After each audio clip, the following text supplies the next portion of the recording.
எல்லாத்துலையும் கலைஞர் வச்சிருக்கோம். கலைஞர் கலைஞர் கெஞ்சி இந்த டாஸ்மார்க் வச்சுருந்த கலைஞர் பாட்டு, கலைஞர் ஆஃப், கலைஞர் பி நல்லா போய் சேர்ந்துடும்.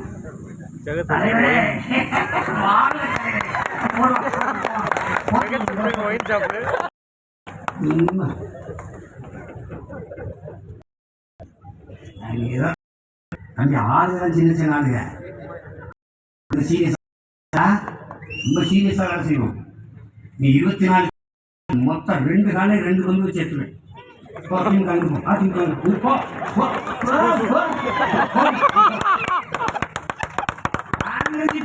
ஆட்டமே கிடையாது, சும்மா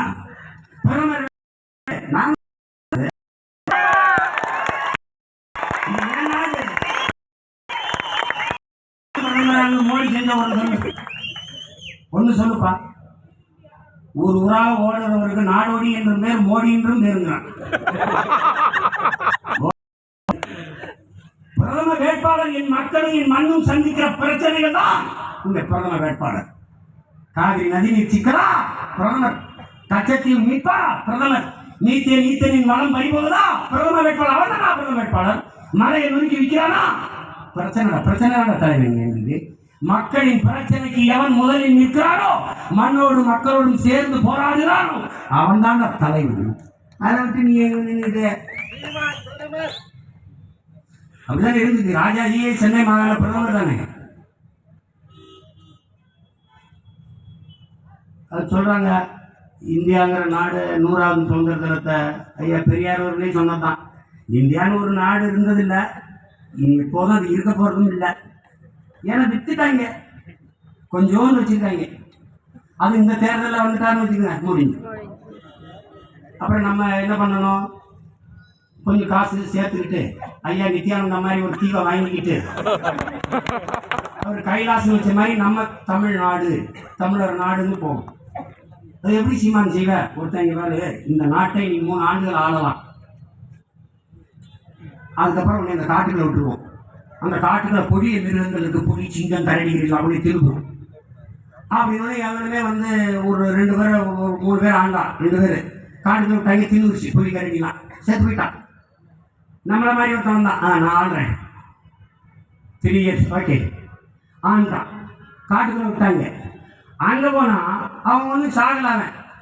அங்கே இருந்துட்டு இந்த நாட்டை படையெடுத்து இந்த நாட்டை வென்று இதையும் ஆகலாம். எப்படா பண்ணான்னா, இந்த 3 ஆண்டுகள் ஆட்சியில் இருக்கும்போது ஆட்களை அனுப்பி அங்கே இருக்கிற கொடிய மிருகங்களாக கொடுத்துட்டான். அங்கே காடை வெட்டி இவனுக்கு சரியான அரண்மனை கட்டிட்டான். அங்கே எல்லாத்தையும் நிறுவிட்டான். அங்கே போய் புரியிட்டு அங்கே இருந்து போகிறத இந்த நாட்டையும் கட்டி பண்ணி அந்த நாட்டில் இருந்து ஆகலாம்.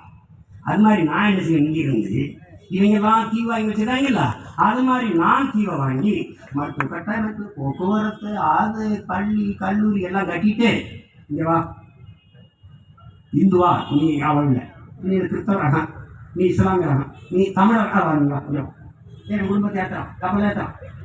வேற யாரு தூய தமிழராக ஒரு 10,000 பேர் குடியேற்றி. இஸ்ரேல் என்னடா 4 பேர் வாங்கின நாடு தானடா. 4 தீவை வாங்கி தான் தமிழ்நாடு அங்கேயும் முடிஞ்சு போச்சு. நாடு வாங்கிட்டு போயிட்டே இருப்போம். இந்த பக்கம் ஈரமா அதுக்கு வேலை பண்ணுவோம். எப்படி பண்ணுவ? அவர் வேற, நான் வேற. அவர் அறம் சார்ந்து நின்ற மரவன், நான் அரசார் கொஞ்சம் அறஞ்சார்ந்து அப்படி நிற்பேனே ஒழிய அவர்களுக்கு நான் நல்லவில்லை. நான் 2ஐயும் தீக்கிறேன்ல, அவ்வளவு நல்லவில்லை, என்னை மன்னிச்சு. அது ரொம்ப பாவம் பார்ப்பார். அவர் தோல்விக்கு காரணம் இல்லை, அநியாயத்துக்கு நல்லது. கொசுக்கு தலைவலிக்குனாலும் மாத்திரை கொடுப்பார். அப்படி கிடையாது. என் மரணம் உனக்கு, என் ரத்தத்தை ருசிச்சில, என் ஒப்பாரி ஓலத்தை நீ ரசிச்சில, இசையோட நீ ரசித்தில, என் சாவை சகித்து கொண்டில, அதே மாதிரி ஒரு நாள் உன்னை கலர விடல.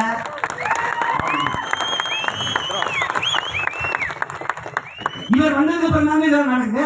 இவர் வந்ததுக்கு அப்புறம் தான் நடக்குது. வந்ததே அதுக்கு தானே பாருங்க. இவர் வந்ததுக்கு அப்புறம் தான் இதெல்லாம் நடக்குது. இவர் வந்ததுக்கு அப்புறம் தான் நாங்கள் வந்ததே போராடி வந்ததே அதுக்கு தாண்டா. அப்புறம் அவன் சொல்றான்ல, இந்த சட்டம் உனக்கு பிடிக்கலையா, அந்த பிடிச்சிட்டு மேலே ஏறி வந்துடுறான், வந்து கிழிச்சு போட்டுட்டு உனக்கு பிடிச்ச மாதிரி எழுதிக்கிறாங்க. உனக்கு வர்ற அவமானம், ஏச்சு, பேசு, அசிங்க எல்லாத்தையும் அப்படியே பெரியாக்கி வச்சுக்கடா. பெரியாக்கி வச்சு வெண்டுடுறா. அப்புறம் அவன் கொண்டுருவான்.